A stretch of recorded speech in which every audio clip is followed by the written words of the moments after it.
you just hit.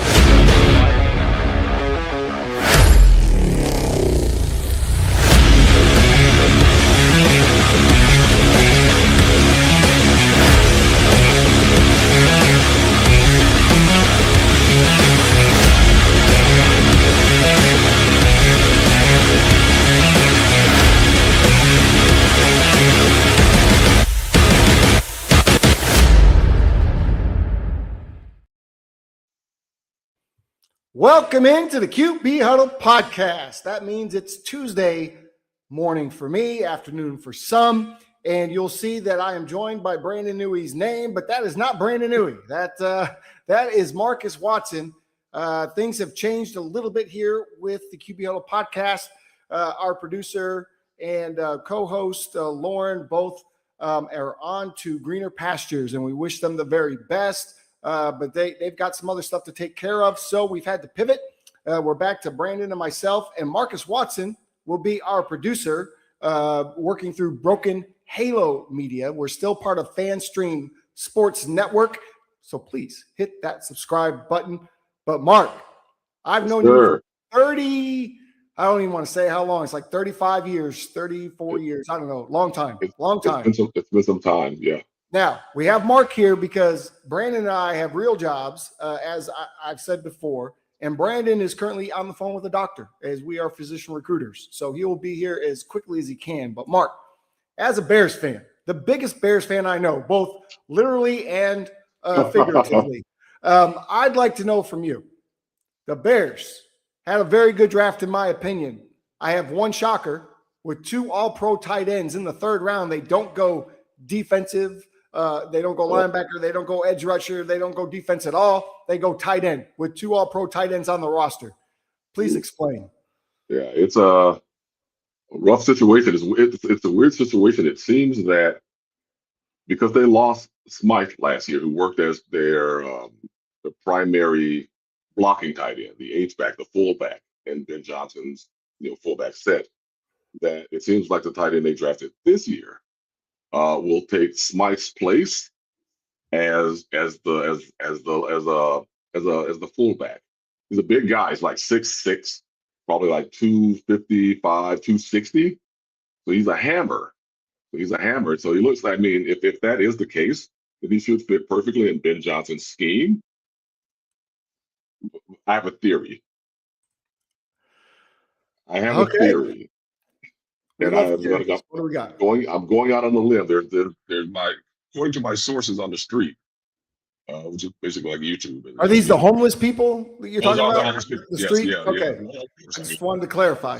Right outside my door. But they know Bear stuff, and they told me that it's possible that Cole Kmet could be on the trading block. Oh no. Yeah, it isn't so. I mean, they did not address everything they needed on the defensive side of the ball in the draft or in free agency. So their most valuable piece right now on offense that they might be able to part with, since Colston Loveland is planned to take on the bulk of the starting responsibilities, might be Cole Kmet. See, I will say, big Loveland fan, he is not half of the blocker that Cole Kmet is. So that makes me very nervous, what you are saying, but it could make sense.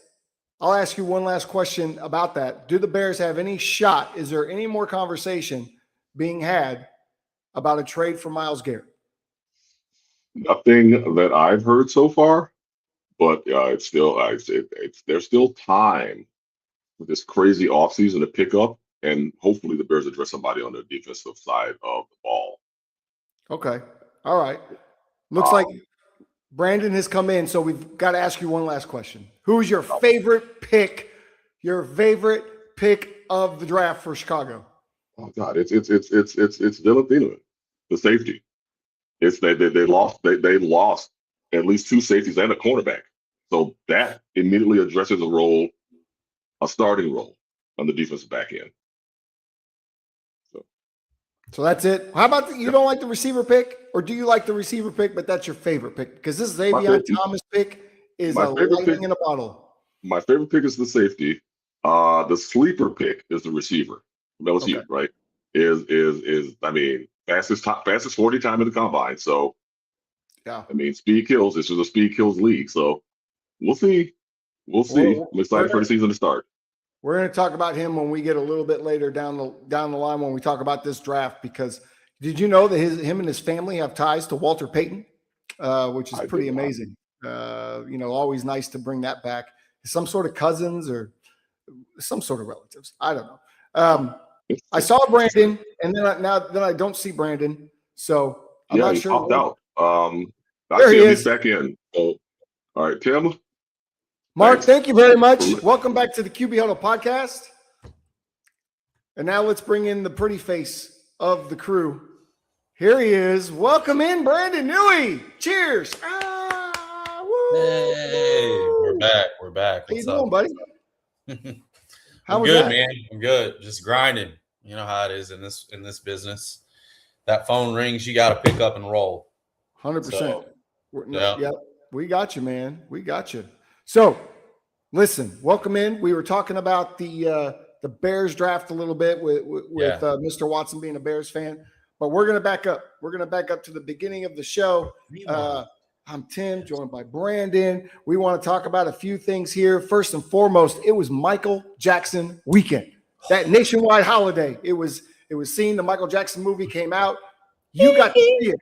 Look, there he is. Michael's that is Michael Jackson's nephew, by the way, folks. Jafar. Yeah.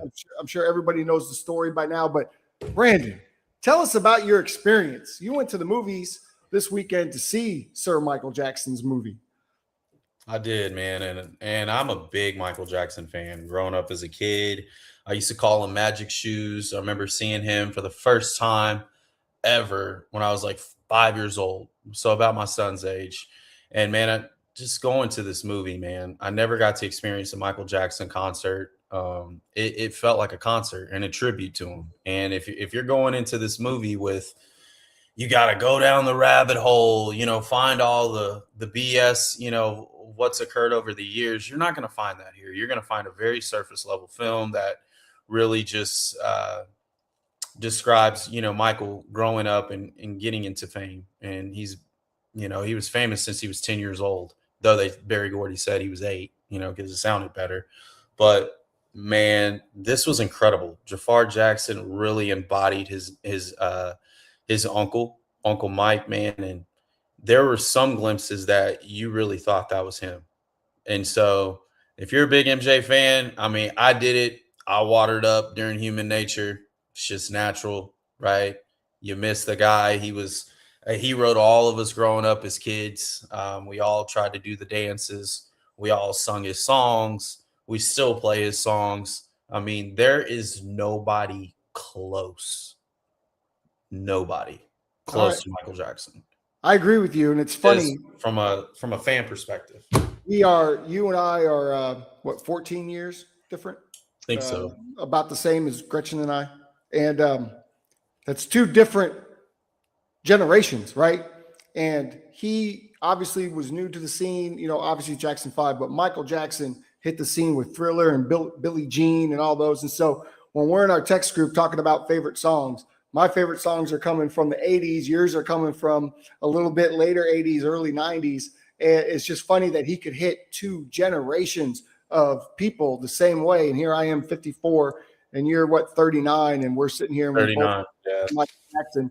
But it's different eras of Michael Jackson that we grew up with. Right.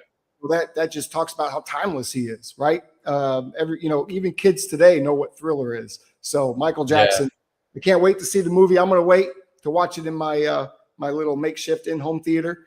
But anyway, you said have to go to the movies to see it. Yeah, you do yourself a disservice. Nervous going into a dark movie these days. It's fine. Like I feel like, man, go to a matinee or whatnot, and I went to a 10:30 showing, and it was packed, but I was in the back, quiet, just kind of tapping my feet. I mean, it's the experience of going to the movie theaters. It's like a Michael Jackson concert. You never got to see him, right? Yeah. And it's like, holy, like the dude's performance is unreal. Like most impersonators try to copy Mike. You can see they can dance a little bit like him. It's like this dude embodied Michael Jackson. Like you thought, like it's like, oh man, this is Mike, right? So I just feel like, man, it was a great cast. Don't watch it at home on bootleg or like go pay your $12 and experience a Michael Jackson concert because that's what it felt like. Oh yeah, that's what it felt like. I mean, the dancing, the music, just the sound of it. It sounded like you were in a studio. And you're seeing this guy moonwalk all over, all the moves, his mannerisms, the way he carried himself.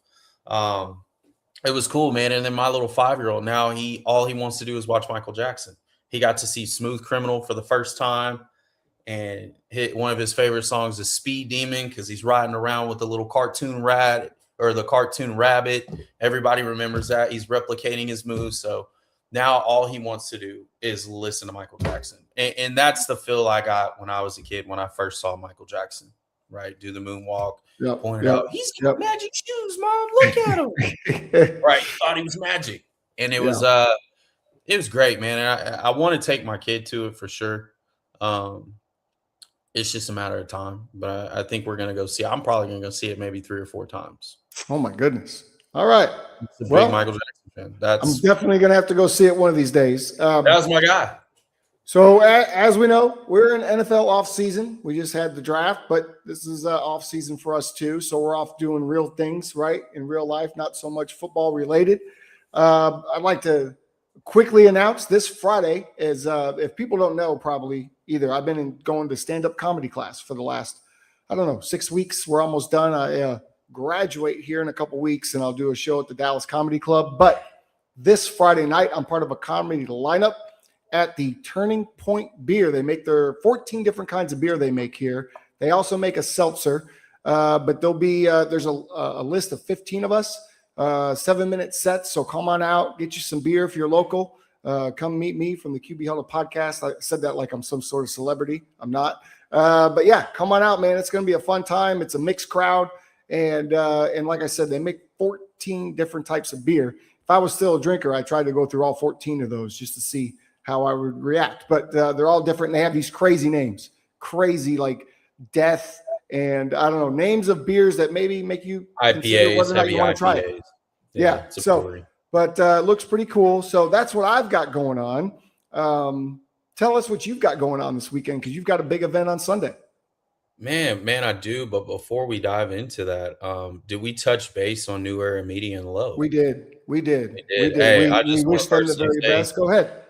Yeah, I just personally want to say, man, thank you guys for, being there with us through all of it, man. It was great times. I wish you guys the best in your future endeavors. I know you guys are going to be successful, so keep crushing it. And wish you guys were here with us, but we all know everybody has different lives and different things going on. So just want to wish them the best. But with that being said, yes, this weekend is our AGA Masters. This is the granddaddy of them all. Right. This is our 3rd annual Masters. We got our boys D-Mac, Colby, Trey, Brady, all making the cover. Man, this is one of our favorite ones because it's going to be hosted at Buffalo Creek and Rowlett. And if any of our golfer fans know about Buffalo Creek, they know that course is the real deal. I had an opportunity of winning a tournament at that course a couple years ago. So I'm still going to take that same approach. One major under the belt, I need to get that other one, right? So I can be a 3-time major guy. And so the goal of this is still continuing to raise money for giving out a small scholarship to a young male or young female athlete. We're very close. We're actually going to host a dinner at Hutchinson. It's Hutchinson Barbecue. If you know about that barbecue, it's fantastic in the DFW area. We're going to be expecting that early June, where the QB Huddle will come out and interview that person. So we've already got some applications. These kids look great on paper. We're wishing them the best in their journey, and whatever we can do to help, spice that up, maybe get them a training session or, some new clubs, something that'll help them along the way. But that's really what the goal is for us. And so we're almost there in this upcoming tournament. We got a full pool of 16 good players. And it should be some fireworks there. So we'll see what we can do. Sadly for me, I will be missing this major, but I've got some good news. I have 2 epidurals going into my back on either side of my spine this Thursday at noon. So my hope is that this allows me and frees me up to play a couple of pain-free rounds, including the next AGA event. So I'm excited about that. Hate that I'm missing this one. It's an early Sunday morning. I'd love to be out there. Saturday morning, actually.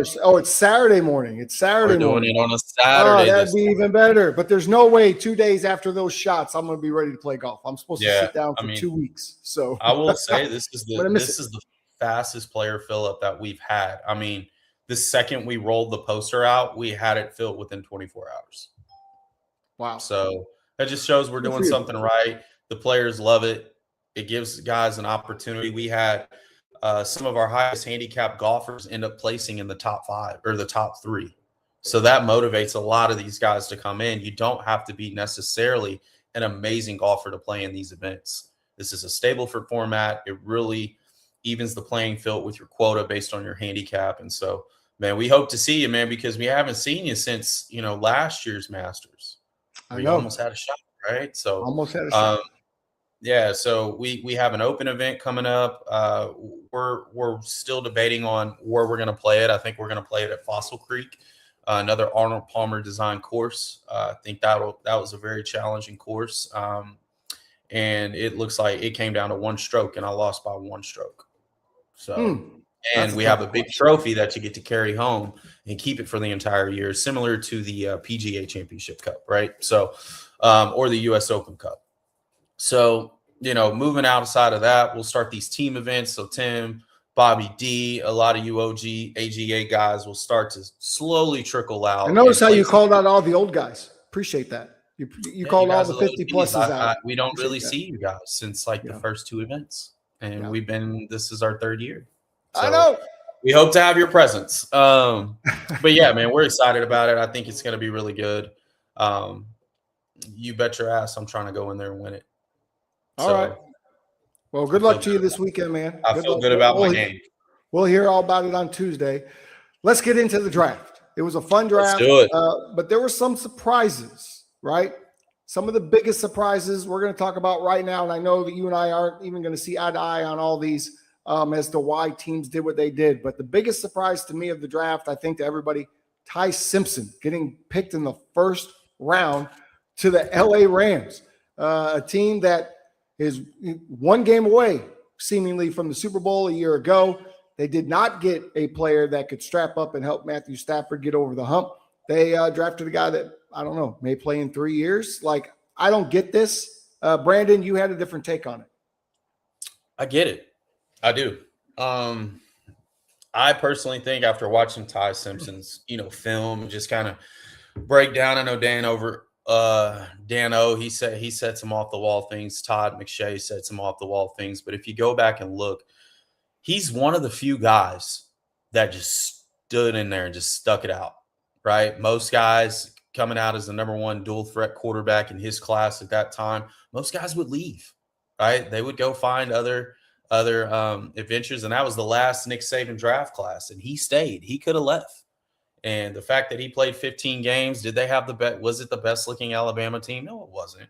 Right. But the fact is they stood in there and fought. They came back from a 28-point comeback in Norman. It showed me he had some grit in him. Right.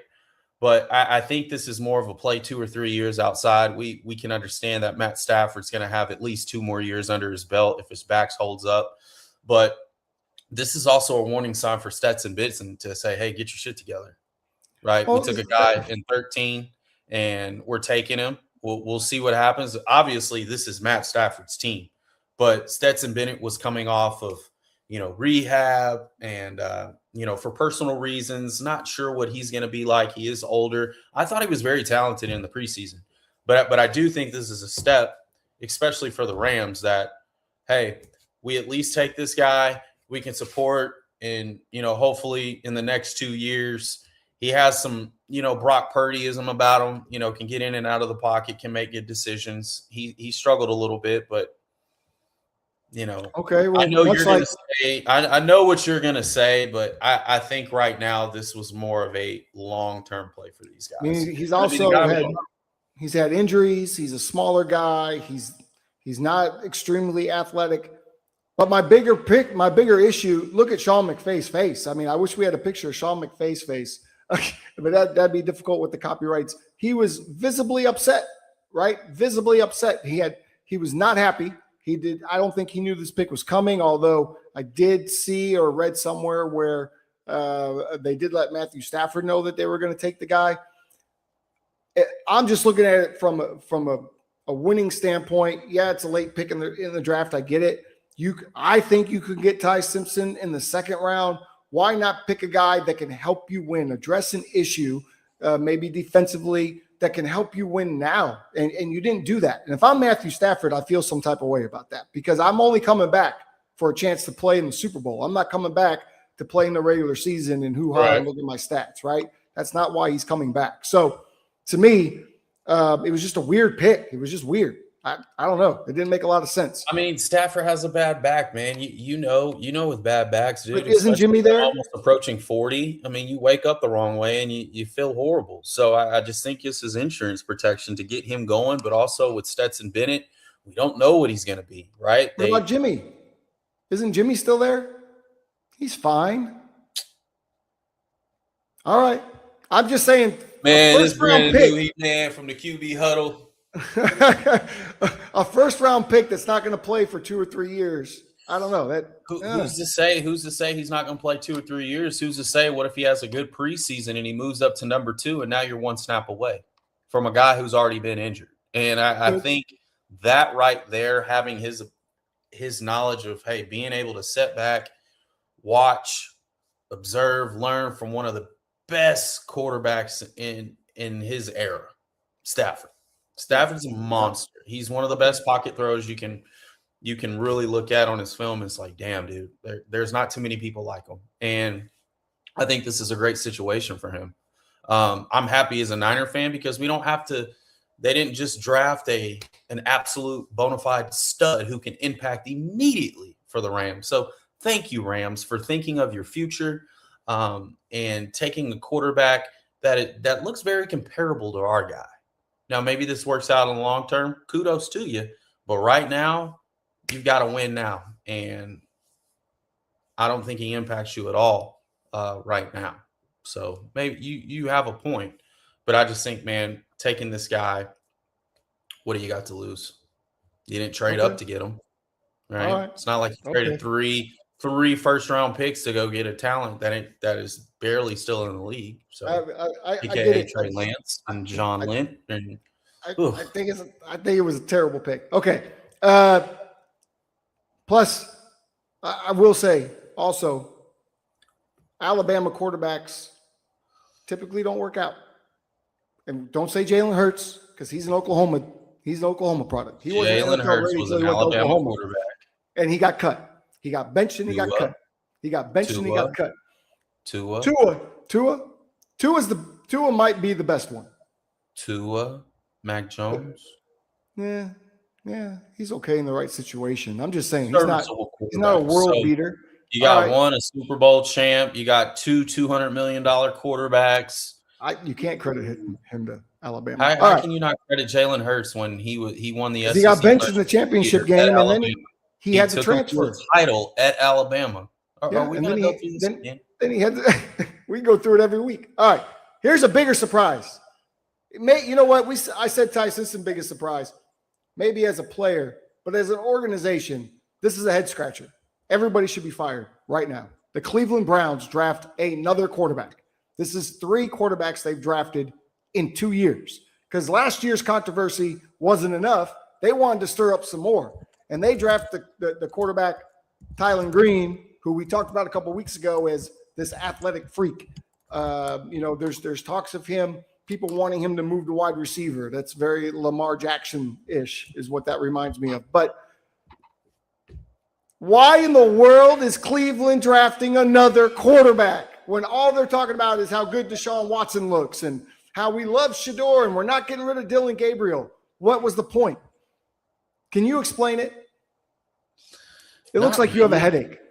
Not really. I don't understand this move. I feel like that kid going to that team is a recipe for disaster and trying to learn. Now, Todd Monken is really good, right? He was actually Prentice Elliott's OC, if you don't remember that, back our guy, Pizzo. So I think he's got something up his sleeve. I don't think Green steps in immediately, but I also think this could give him a look to get other teams looking at him. Maybe it's a trade bait opportunity. Maybe Deshaun Watson comes back, resurrects his career. Maybe he doesn't. Maybe it's a trade-off. So you got to have, quarterbacks in play. We know Dylan Gabriel is a serviceable quarterback for the most part. Doesn't push the ball down the field, but I think this entire draft is going to be built around Shador. If you look at some of their picks, I mean, to me, I feel like this could be an opportunity for Shador to shine. And I would say, drafting those two receivers, getting tight ends, getting offensive linemen, 2 offensive linemen within the top 3 rounds. I hate it for the kid because, a 6th-round pick, are you going to stay or not? Maybe not. But maybe you have an opportunity for teams to look at you. I would have personally loved to see him in a different situation to where he can, be a serviceable backup. But I don't think he's going to get the reps needed. I don't really understand it, the pick. Yeah, it's weird to me. I'm not really a fan of it, so I think we agree on that. But I will say the kid can play, and I think he should be a quarterback. I watched him play at Louisville. He's solid. He's just got to continue to develop. I mean, at that level, footwork and everything. Footwork is everything. Timing is everything. And most importantly, execution is everything. So if he can learn to figure out those 3 things, his intangibles and his talent is through the roof. So did you see the one-on-one? Did you see the one-on-one he had with John Gruden? Did you see that? Yeah, I did. Yeah. I did. Gruden asked him, this is what flat out, and he was like, "No, I don't want to play receiver. I'm not here for that." So good because he didn't play receiver ever. So stick to your guns, stick to your beliefs, believe in yourself, just like some of these other dual threat guys have. A lot of these guys that have talent and size, they tend to steer them a different direction instead of somewhere they really want to play. And I'd say you exhaust every avenue as a quarterback first. And then if you have to reevaluate yourself like a Terrell Pryor, then do so. But you play quarterback your whole life. I don't understand it. I have a feeling. It's also Arkansas, Tim. When is the last Arkansas quarterback that's come out? I understand what Matt you're Jones, saying. And they moved him to receiver. I just wish that I don't know. I have a feeling. You know what I do wish? I wish that we could get Hard Knocks Cleveland Browns, because this Cleveland Browns is going to be a circus show again surrounding the quarterback. They won't just say, hey, Shador is QB1 coming into camp, and that's that. They've got this Deshaun Watson mess hanging over his head. And, I don't think Dylan Gabriel's in the conversation, thankfully.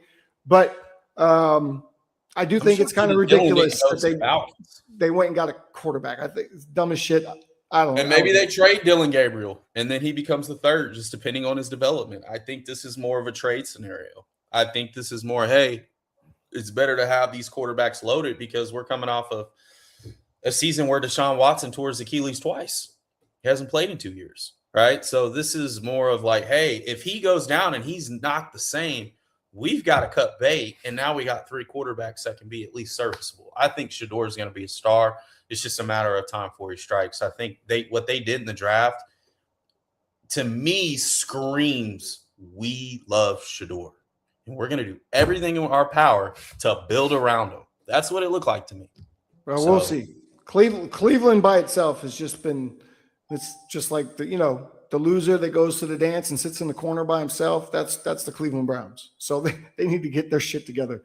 They took 8 of 9 players or 8 of 10 draft picks offensively. So you feel good. You feel good. I do. I like it. I don't like the Green pick, but I think it's an insurance policy. I think it's something. Hey, one of these guys gets hurt, this freak can step in, right? Yeah, that's the only thing I'm thinking of in a positive way. Were you surprised that Diego Pavia, with all of his bravado at whatever he is, 5'10", he was not picked? He is there. He is one of the most confident young men coming out of the draft this year. We'll use that word, confident. Kind of annoying if you ask me, but what do you think about this? Undrafted. Not shocked. I mean, he was a Heisman finalist. I'm not shocked. Okay. This is the NFL, man, and this is something that, hey, you got to put on your tie, buckle up, button up your shirt. You know, I think Diego has got some humble pie, right? He got some humble pie, but I love the kid's moxie. I love the way he competes. I don't think he's an NFL quarterback. I told you guys in like I think it was 2 episodes ago, that this guy would be a really good CFL quarterback. And CFL is good, right? I mean, they're competitive. I mean, are you gonna make multi-million-dollar deals? No, you're not. But I think for him, he's got to find a way to take advantage of his opportunities, which he's historically done, and just have some humility, man.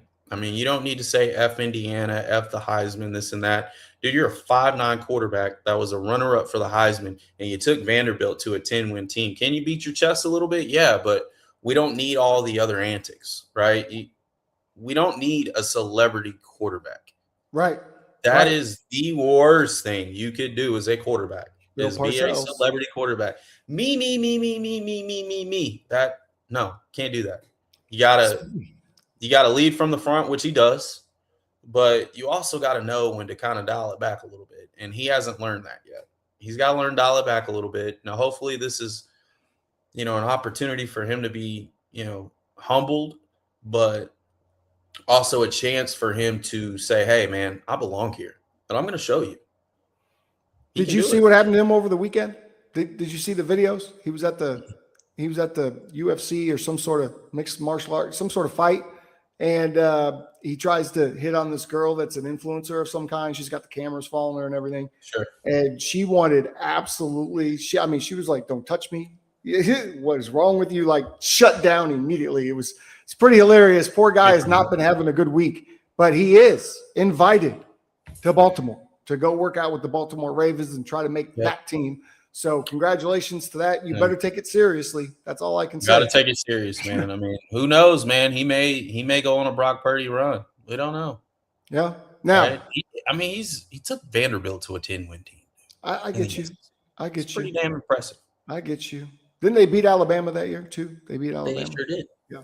No, they lost to Alabama and Vandy. They lost. Well, Nussmeier. I think I can't remember if you had told me that he would fall or not and why he would fall. He did. Obviously, he had some issues last year. A lot of it centered around accuracy issues. He falls all the way to 7, but falls to the Kansas City Chiefs. Not a bad place to fall to. Obviously, not guaranteed to make that team, but why not with now Patrick Mahomes having his worst career injury and trying to make it back? Why not? Why does Nussmeier not have a shot to make this club and work with Patrick Mahomes? I think it's a great opportunity for him. I just don't think he has the athleticism. I think he's a statue, and statues in the league are done. Like, they're done with him. You can't move. He cannot move. Right? If you can't move, you're not gonna go high, man. I mean, we look at the 2 guys that were selected. They can move a little bit. They got a little bit of wiggle, right? This guy's a freaking statue from the 1980s, right? Those days are done. I've said it for years. The pocket quarterback will become extinct. Oh, no. The game's too fast now. You're going to have to be able to get yourself out of certain situations. Obviously, the number one thing is to throw from the pocket. Does he do that well? He has, right? But injuries have beat him up. Inconsistencies have beat him up. He's just 1 year removed from being the number 1 quarterback on the board, and now he's the 7th, right? So we saw this along with Quinn Ewers too. Only Quinn Ewers won 80% of his games, 90% of his games. So where is this going now? Are we seeing these guys who don't possess the gifts of being somewhat athletic getting hindered because they don't have it? And if they don't have the wiggle, everybody can throw a ball now. Every quarterback can spin, throw a nice spiral, etc. What happens when you have to make a play? Well, that's what it comes down to me. I can tell you this. Make a play. I haven't seen it from him. Garrett Nussmeier. Garrett will most likely compete with Justin Fields for that number 2 spot. And I got to tell you, man, I mean, Garrett comes from good stock, right? His dad was in the NFL, coaches the NFL. He's got a little brother, as I've said, plays here at Marcus. I call his games on Friday nights. He is athletic. He's a left-hander, so he's a little bit different. He's a different player than his brother is. But I'll also say, if you are going to, have the issues that you're talking about and pocket pass are dead and all this, if he landed at one spot where he does have an opportunity to work with one of the best quarterback gurus of all time in our league, to be with Andy Reid in Kansas City, I think is you can't ask for more than that. I think it could be a solid fit. Could be, may not be. I hope so. I hope that Nussmeier makes it. All right, dude. Let's go down the list. We've already talked about some of these guys, but we're going to let you know who got drafted where. We'll talk about each of them, except for the ones we just discussed. I'll give you where they went, what round and what team. First up, as everyone expected, not a big surprise, Mendoza went number 1 to the Raiders.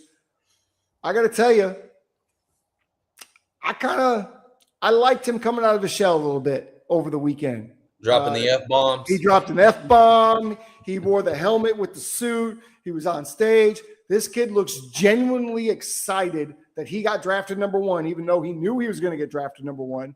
And he looks like he's just so happy and joyful to be in the NFL that I wasn't really a fan of his, and I'm starting to come around. Like, now I want to see what he's going to bring to the Raiders, and I feel like he's a perfect understudy of Tom Brady. Perfect. You mean Kirk Cousins? Well, no, I mean Tom Brady. Obviously, Brady's there. If you pull that image back up, do y'all realize this guy is destroying teams with a punter's face mask? Pull the image back up. We got to get my boy a face mask, bro. That is a terrible look. Like, we got to get my boy a face mask. My man has half sleeves, no wristbands, nothing. Swagless. Right? He is swagless. Basic as all can get out. But hey, his game is loud. Yeah. His game is loud. And I like how his thumb is tucked. He's got the fingers out. I mean, he's got some hairy ass arms. Release is a little low for me to be a 6'5" guy. But hey, the kid can spin it, and the kid competes day in and day out. He's a great leader. I think Kirk Cousins and him are going to get along very well. I do, and he nerds out over quarterbacking. I love nerds when it comes to playing quarterback, because you got to be a nerd, to some degree, because you got to nerd out over this position. It's a very tough position. I think he's handled it with grace. I think him just staying back with his mom, you can tell his family is very supportive of him. His core values are built within his family and his faith. And to me, that is extremely important for such a young kid, and he's wise beyond his years. He already talks like a future CEO. And so if you have him on LinkedIn, he's constantly doing cool things with it, man. I root for kids like this because he just seems like he's made up of all the right stuff. And he's a kid that'll get hit in the mouth and keep up and keep going. Right? He had blood on his mouth at Ohio State, the first hit in Big Ten championship. The kid shook it off. That's what made me say, hey, man, you need to switch that damn punter face mask and put on a real face mask. Right? So you might Someone's going to have to help him. Visor on or something, right? He's going to need some help when he gets. Please switch that face mask. Somebody's got to tell him. All right. Ty Simpson obviously went number 1 to the Rams. Carson Beck goes 3rd to the Arizona Cardinals. Now, this guy has played more college football than most, right? You see flashes where you think, oh, this guy is A+ potential, and then you see him make plays, and you're like, what is he thinking? What's wrong with this dude? Is he a fit in Arizona? He's obviously going to get to sit behind Brissett. I think that's a good thing. I think it could be a great fit simply because he has such a good quarterback to learn from. Brissett's been around Tom Brady. He's been a very serviceable backup for years. He finally has an opportunity to run with it for a little bit until, Beck becomes at least serviceable to where the Niners can kick him in the mouth every year. Well, Kyler Murray's gone. They need to do something. Yeah, we needed to get rid of Mighty Mouse because Mighty Mouse used to destroy us. You don't have to worry about him no more. We have to worry about bad back Stafford, and then we got to still worry about my man Sam Darnold up north. So I like this pick for Arizona because I like beating up on Arizona quarterbacks. So and also he can't move either. So We'll see. I do not see Carson Beck becoming the long-term franchise quarterback for the Arizona Cardinals or any NFL team for that matter. I think he might have a shot. He may start for a year, maybe even 2, but I think Carson Beck is going to find himself in a backup role in 3 to 4 years for somebody. I'm not sure for who. That's just my feeling. Here's another guy. Don't hit, bro. Normally don't hit on him. So What'd you say? Cardinals rarely hit on quarterbacks. It's true. I think the last quarterback was Kyler, right? Kyler had some flash. Kyler was good. Has there ever been a serviceable quarterback not named Jake Plummer? They had Kurt Warner, went to the Super Bowl. They had Kurt for 2 years. They didn't draft Kurt. Was it 3 They years? had Kurt. 2 years? I want to say 3. Jake It might have been 2. Jake the Snake was a bad Jake boy was in good. Arizona. Jake was good. I Jake was remember. good. Yeah, you don't remember. That's about it. That's where it stops. So Here, hopefully he's a guy. here's a team Maybe that. not. What do you think about this team, bro? The Steelers, outside of drafting Ben Roethlisberger and I guess you could say Terry Bradshaw, because he was part of 4 Super Bowl wins, they can't draft quarterbacks. They made a mistake with Kyle Pickett a couple years ago, getting the hometown guy. And then in this year, in the 3rd round, what did I say? Kenny Pickett. Oh, no, Kenny Pickett. And then in the 3rd round, this weekend, they take another hometown kid from Penn State, Drew Aller, who, number one, I think we all agreed that we don't really feel like Drew Aller is going to be a franchise NFL quarterback. But more importantly, this dude grew up a Browns fan. Can you imagine, as a 49er fan, that you get drafted to the Rams? This guy, as a Browns fan, lifelong, gets drafted to the Pittsburgh Steelers, the team that he absolutely hates. And it's another hometown kid that you're hoping for. And I like Drew Aller. I liked him as a college quarterback. I liked watching him because he's the guy that was never going to quit. He's a great teammate. He's a leader. He's all those things. NFL franchise quarterback, I don't think so. And so what were the Steelers doing at 3, man? What it feels like a reach. It feels like a reach to me. Yeah, I feel it's definitely a reach. I mean, you have Will Howard sitting there, which a lot of players are pretty enthused about him. Dual threat kid out of Ohio State, pick last year. I don't see it with Drew Aller. I haven't seen it. I saw one game where he was like, "Oh, this kid didn't have him," but the kid was a redshirt freshman. So I'm thinking that, hey, if he's able to learn a little bit from Aaron Rodgers, really develop, he's got size. I mean, he's a big dude, right? 6'5.5", 230, right? In a McCarthy offense, which is, we all know, is very West Coast. Can he get rid of the ball really fast? I'm not sure, man. I don't want to overhype the kid, but the kid may surprise you. There's a reason they took him in the 3rd round, but I'm still trying to understand why. I just didn't think Penn State quarterbacks, man, outside of Kerry Collins, just don't do anything in the NFL. Yeah, and Kerry Collins didn't do much. Good. So good. I used to love watching him throw the ball. You did? You liked him? What? Kerry had a bullet. Right. Cannon. He's all right. I just like his throw motion. I don't know. He just looks smooth. I felt like the Jets did a good job here. I felt like the Jets did a good job in getting Cade Klubnik because you have Geno Smith in the building. That's your guy for at least next year. But now you've got Cade Klubnik from Clemson, who to me is a very, very good quarterback. He's athletic. He can throw it. He can throw it on time. There's a lot of upsides to Cade Klubnik. I like him going to the Jets and being able to sit behind Geno Smith for a year or two. How are you feeling with Cade? I like Cade, man. Cade is an athlete. I watched him when he played at Austin Westlake. I hate that he went to Clemson because I don't think it truly developed him. Just under that gimmicky offense, and RPO heavy system. I would have loved to see him in a situation where, he could have stayed, maybe played better competition in the SEC. He's an athlete, man. I mean, he can make plays.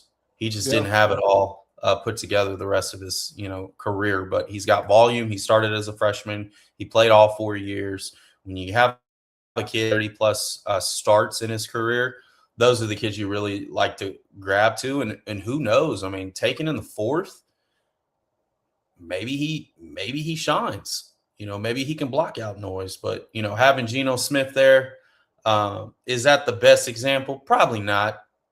Right. But really? I mean, you don't think Geno can teach him how to be a pro, how to watch film as a pro, how to navigate practice, how to become a leader in the locker room? Or how to throw a ton of picks each year? Yeah. Well, sure. I'm not talking about on field now. I'm just talking about the mechanics of becoming a pro quarterback. And I like Cade better than Carson and Drew Aller. So I think the Jets really. I think Cade's got a better upside because he can move.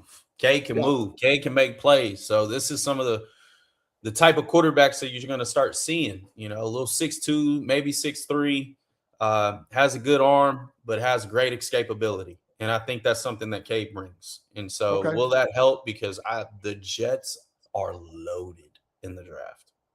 They have one of the best drafts I've seen. So we'll see what happens with Cade.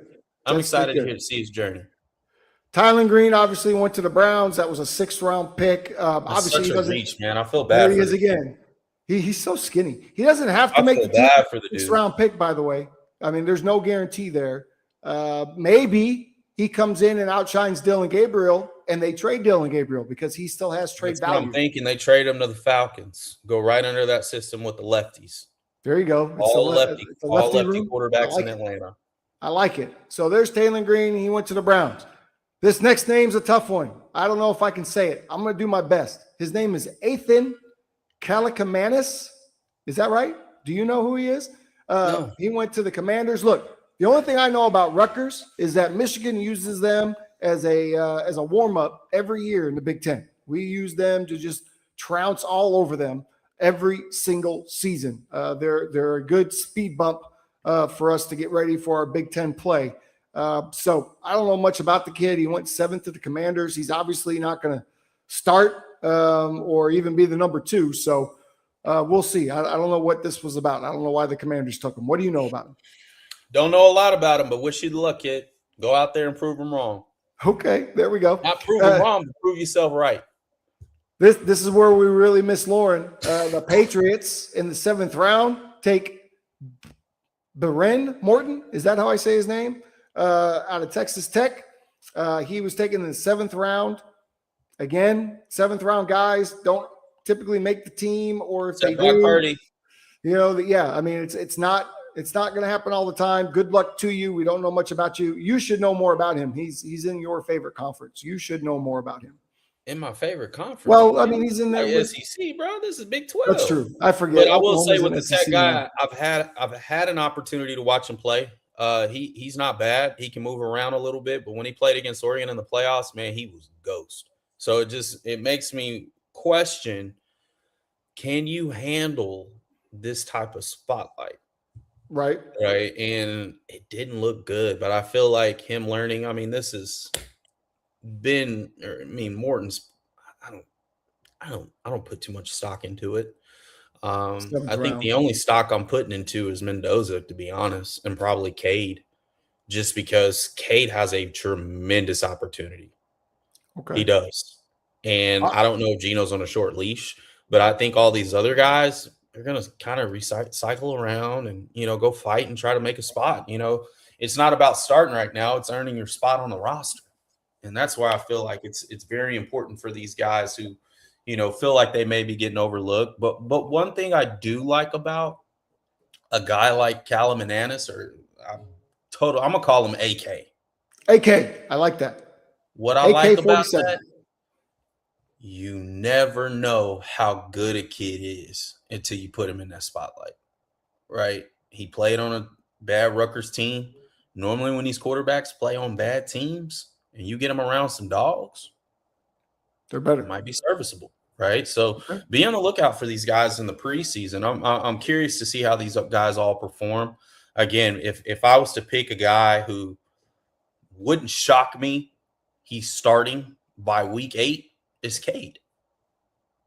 Really? Mm-hmm. Okay. I think Geno's on the short. You don't think Mendoza's going to take over at some point in Las Vegas? I don't think he should. At some point, but I think Kirk Cousins is such a strong veteran Yeah. that he's not going to let it go just too easy. I agree. Right? I Agree. He's He's going to light it up. He may have a shit game, but I can't imagine a rookie head coach turning to a rookie QB in the middle of the season. I can't. No. Especially when you've already coached that veteran and you had success with him. I could see it in December when they're mathematically eliminated from the playoffs. Then we get a look. Hey, go spin it for a few games, kid. Yep. I want Kirk to do well. I do. Because that my favorite seventh rounder. His best season was with him. My favorite seventh rounder was Garrett Nussmeier, obviously because of the connection. I'm hoping that he gets some opportunity. Look, there was a lot of drama surrounding that program last year too, right? Yeah. There was a lot of outside noise. A lot went into what was going on last year, but let's not forget, coming into the season last year, he was rated as a first-round guy, right?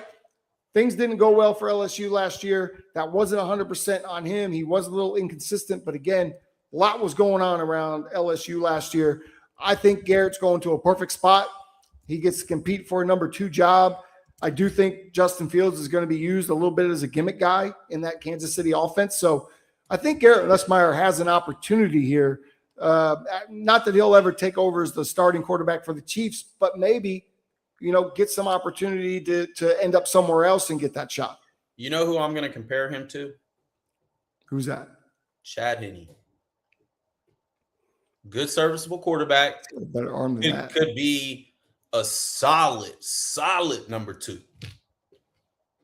Solid for years to come. I can't see you taking a guy in the 7th round and forcing him into a starting position, or he's the backup for I think this is going to take some time. Okay. Because his injury history, and he makes a lot of bonehead plays. Because why? He can't move. He can't.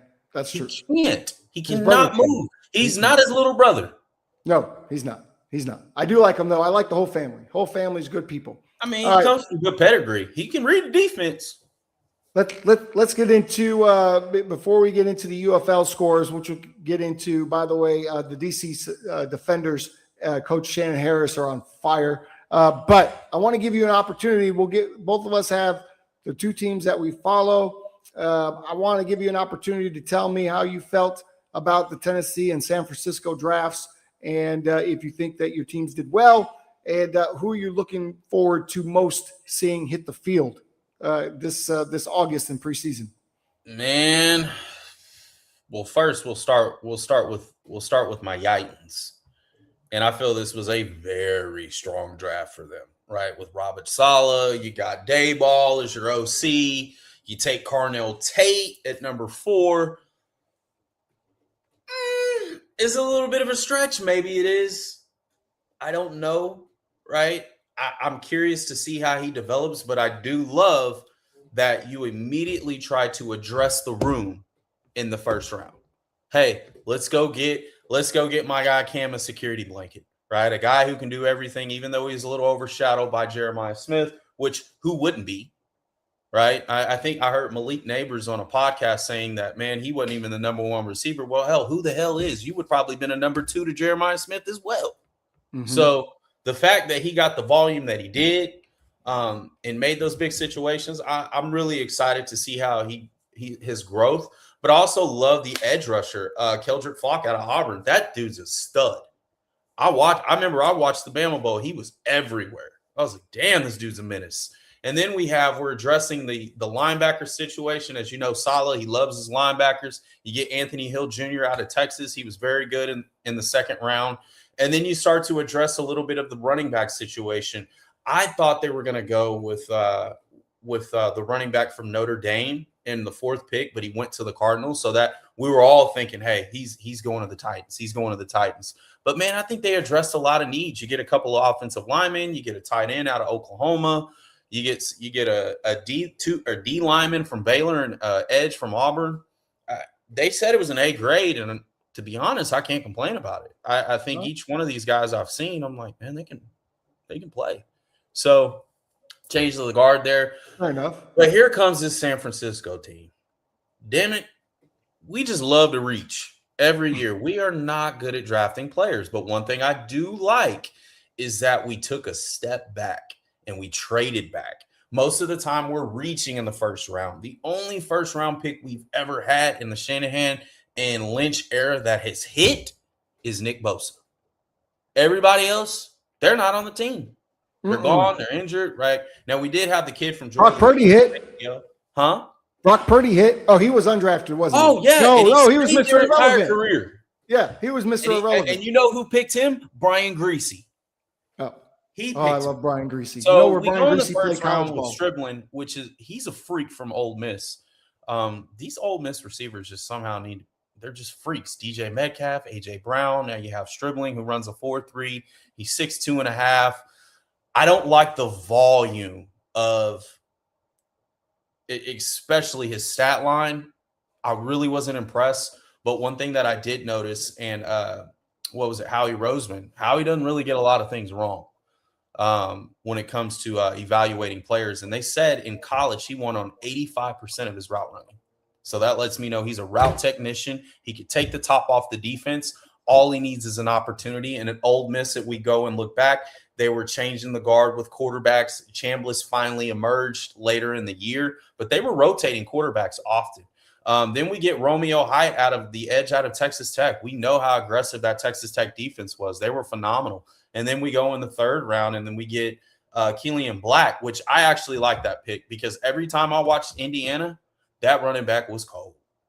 He was leaning forward. So I think this is a very good opportunity for him, especially with Christian McCaffrey, even though we know Christian likes to stay on the field. So maybe this is an opportunity for Christian to step in a different role, more of a Marshall Faulk type scenario, line him up at the 6, put him in a slot, let him work a little bit. And then we also got, we addressed the defensive line. We finally got an offensive lineman, right? Out of Washington, Carver Willis.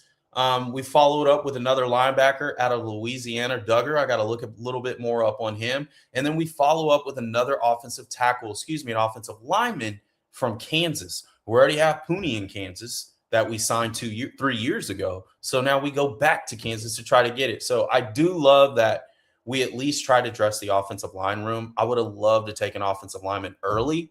I don't really feel we need to reach for a receiver right now because we already got Parcell. We got Jennings that, we're still trying to figure out. We also signed Christian Kirk and Mike Evans. They're all veteran guys who are great route runners. And so hopefully Stribling really spikes it up. They gave us a draft grade of an A, but I'm probably going to put us at a C because I just know we reach all the time.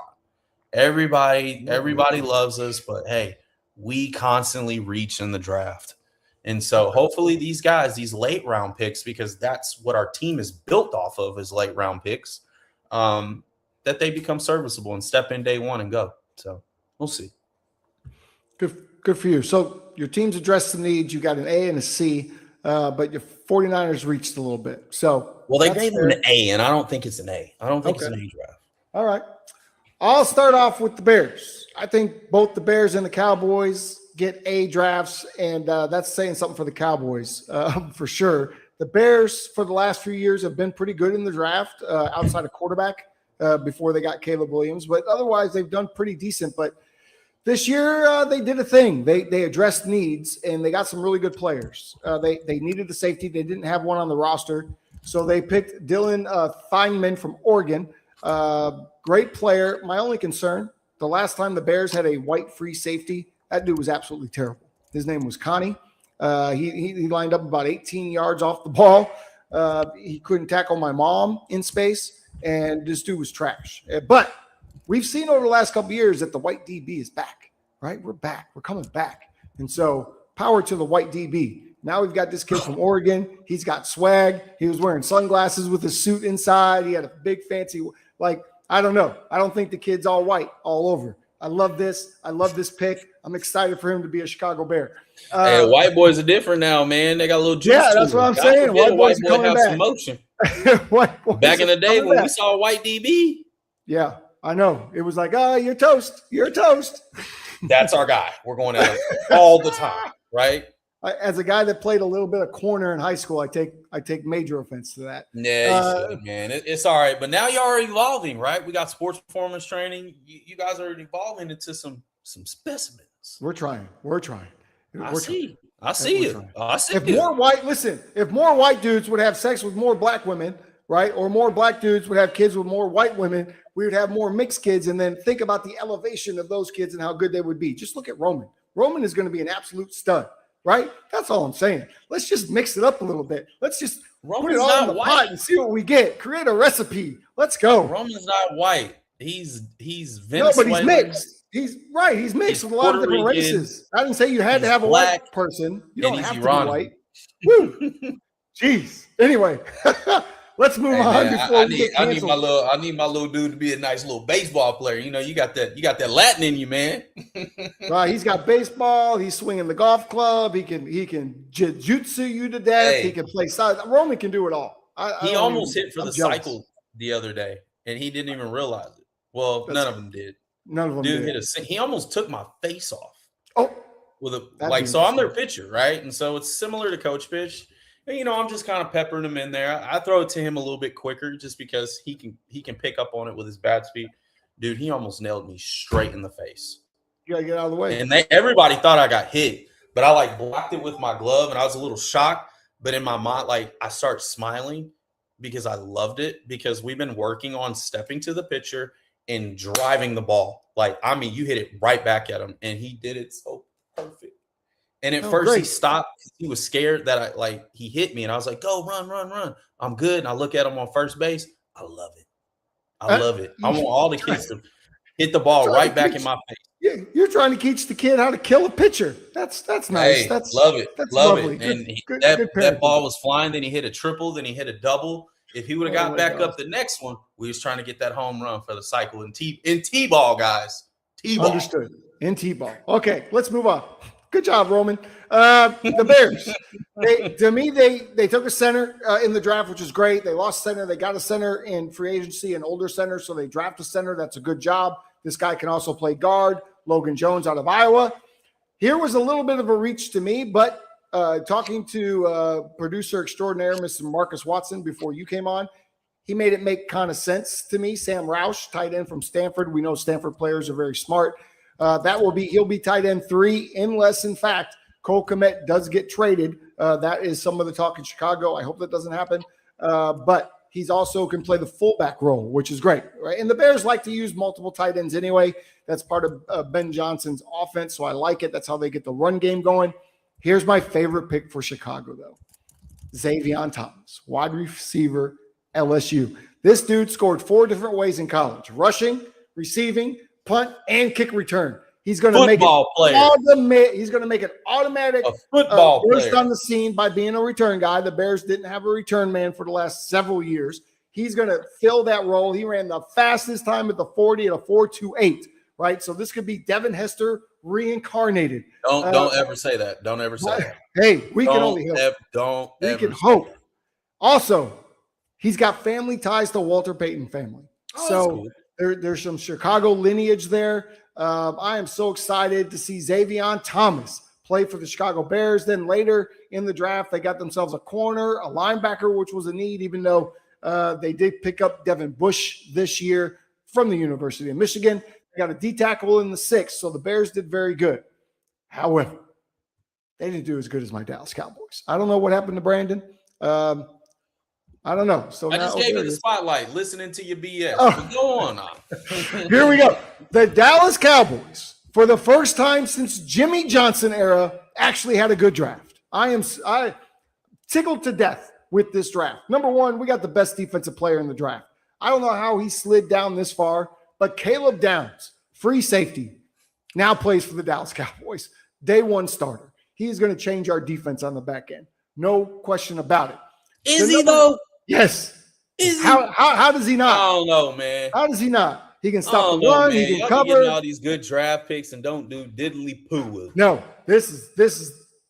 Dare I say, this makes the Cowboys, just that pick alone, put us on the map. I'm not going to say the words, but they put us on the map. Then this pick came in.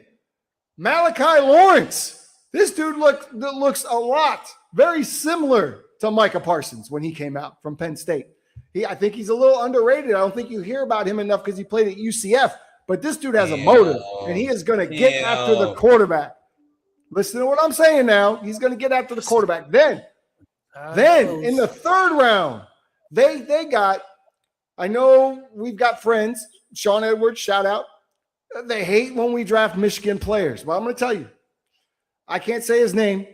Deshaun, I think it's Jashawn Barham. Jay-Sean Barham, outside linebacker for Michigan. As a Michigan fan, I can tell you I knew him as number one. And he was the number one best player on the Michigan Wolverines a year ago. He can stop the run. He can stop the pass. He can cover. He can get after the quarterback. This dude can do it all. He's going to play off-ball outside linebacker for us. I am so excited to see this dude in a Cowboy uniform. He got suspended last year for the first half of the Oklahoma game. Our defense looked absolutely terrible. He comes in the second half of that game. And the defense looked different. I don't care about that. What I care about is that the Cowboys' first 3 picks in this draft were outstanding, and they addressed immediate needs. Then they went and got Drew Shelton, a starting offensive tackle from Penn State. Anytime you can get a Big Ten tackle, I'm excited. Big Ten, they do linemen. That's what they do. We got a corner. Later, we got another left tackle from, an edge rusher from Alabama late. That's always a good pick. And then we got a wide receiver in the very last piece of it. He may be a special teamer. He may not play. He's a 7th rounder. Don't know about him at all. But I love this. We addressed every need that we had, did the Dallas Cowboys in the draft. And I expect this year that this defense is going to make noise and not be the laughing stock of the NFL like they were a year ago. That's my opinion. I give them both A's. And I think the Dallas Cowboys won the draft. So y'all have a B grade. B? Yeah, they gave y'all B plus. They are gave wrong. us an A. Somebody's tripping. Who won the draft in your opinion? I say the Cowboys won the draft because I absolutely love what they did. Who do you think won the draft? I ain't gonna lie, bro. I think the Jets and the Browns won it. Oh, you think the Browns won the draft? They got some dogs. Golly, I cannot agree with that. They got some dogs. Listen, Cleveland is always going to be one of the most talented teams on paper. They are. For the past, 6-7 years, even in the Baker era, they've been extremely talented. It's just their front office is poochies, and their coaches don't know how to win games. Right? Even though Kevin Stefanski was a 2-time coach of the year, hey, when you win 9 games or 8 games in Cleveland, it's a Super Bowl season, right? So they have to find a way to get all of this talent on the same page to be able to make a run because, in my opinion, the North is up for grabs. It is. It is. Baltimore, coming in with a new regime. They still have some of the talented players that they have, but it's a new coaching staff. Pittsburgh is a new regime coming in. Zach Taylor is somehow still with the Bengals. I don't know, but he's probably on the hot seat and on his way out along with his quarterback pretty soon. This is up for grabs. Go take it. Go take it, Cleveland. I'm wishing you luck, except when you play Lamar. I hope you get blown out by 50. We'll talk about it next week, but there's still some questions about whether or not Aaron Rodgers is going to suit out again for the Pittsburgh Steelers, which I'm really surprised about. Let's give our UFL rundown really quickly. We'll start down with the Louisville Kings. We're down here in Dallas this weekend. They won their game 47-25. Dallas took an L. Austin Reed, the quarterback for the Dallas Renegades, in my opinion, would get, if we were doing garbage juice and on fire, he would get garbage juice player of the week. 4 interceptions thrown by Austin Reed this week. Can't do that. That is not how you win games. The Kings win that game 47-25. The Houston Gamblers, they hosted the Columbus Aviators. Both teams are newer to the UFL. Houston Gamblers come out with that win, 17. Finally got a W, didn't they? They finally got their W. The Orlando Storm, also an expansion team. They hosted the St. Louis Battlehawks this past weekend. Here's Harrison Frost, quarterback of the Battlehawks. He threw in 2 interceptions. Jack Plummer quarterback of the Orlando Storm. He had the one touchdown, but the Battlehawks won the game 25-17. And then lastly, Coach Shannon Harrison, the DC Defenders, on a roll since losing the home opener. They have another 40-point performance, winning 45-28 over Birmingham. And listen to this. Jordan Ta'amu, 4 touchdowns, 275 yards. He was certainly on fire. Meanwhile, Dorian Thompson-Robinson, who we saw in the NFL just a year ago, 2 touchdowns, but 2 interceptions. And that's going to prove to be the difference as the DC Defenders are on a 3-game win streak or 4-game win streak. 4-game win streak. Coach Shannon Harris, shout out to you, my friend. We got to get Jordan on the show because he has been on fire. He's playing at a different level than the rest of the quarterbacks in that league right now. The most disappointing is the Birmingham Stallions with A.J. McCarron as the coach. He is the only coach with a 4-game losing streak. Well, it's his first year. Doesn't matter. I'm trying to give him an excuse. It's his first year. Ain't no damn excuse. No excuse.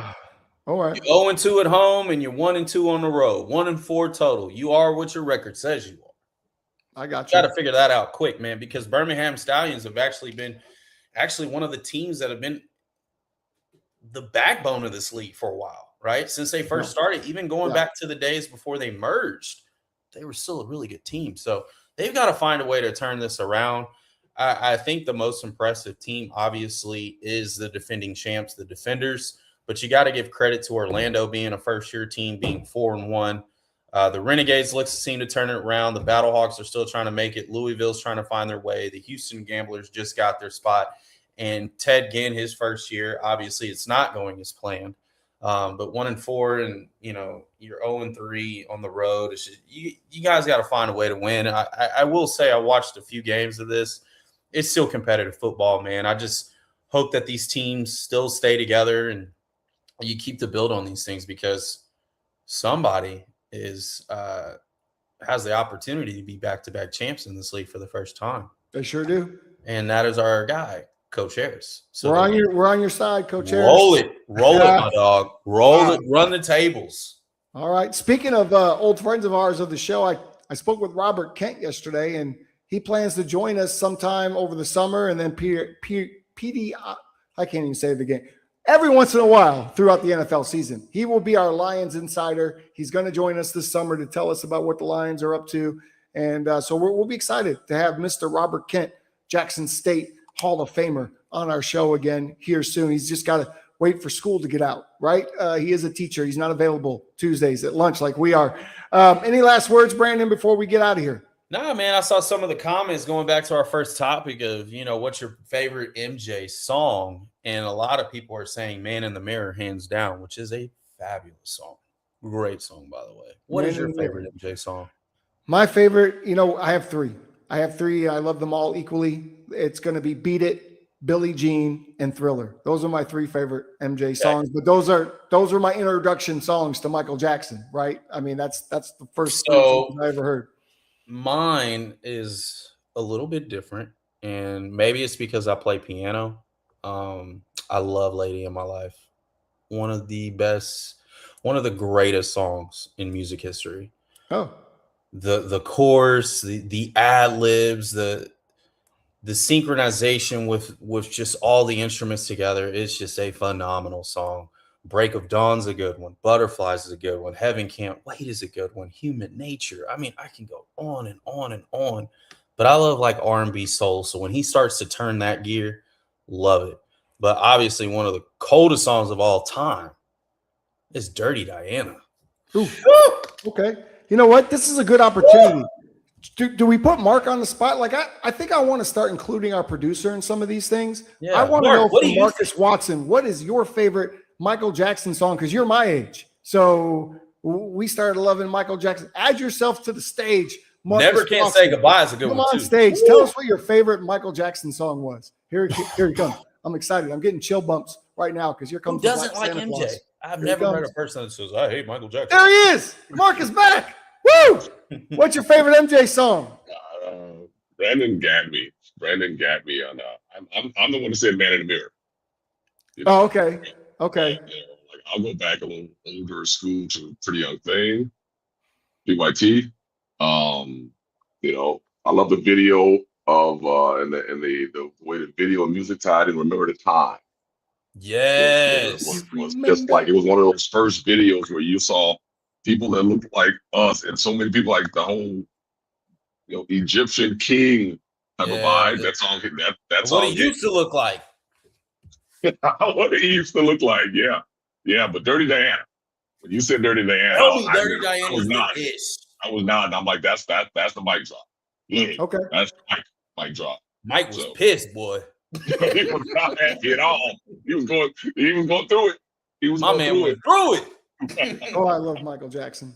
And he was, remember when he first came out with that Thriller and the Beat It and the Billie Jean, that's when the MTV was starting to hit its peak. That's when music videos were all the rage, and Thriller was like a whole ass movie. It was like a 40-minute video of one song. It was amazing. It was. So historically, we'll go to a little history lesson.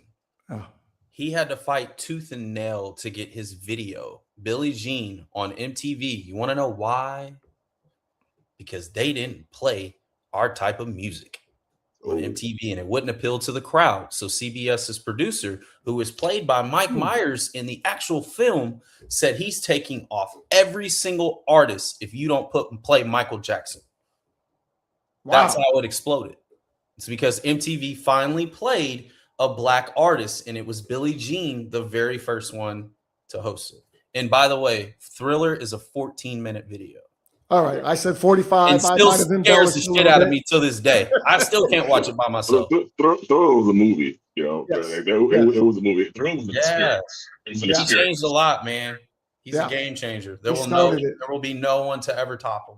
Only ever been one. Only will ever be one. Yeah. That's true. Yep. Nobody will ever be Mike. Well, guys, don't forget, tune in next Tuesday to hear about Brandon Newey's professional AGA Golf Masters experience this Sunday.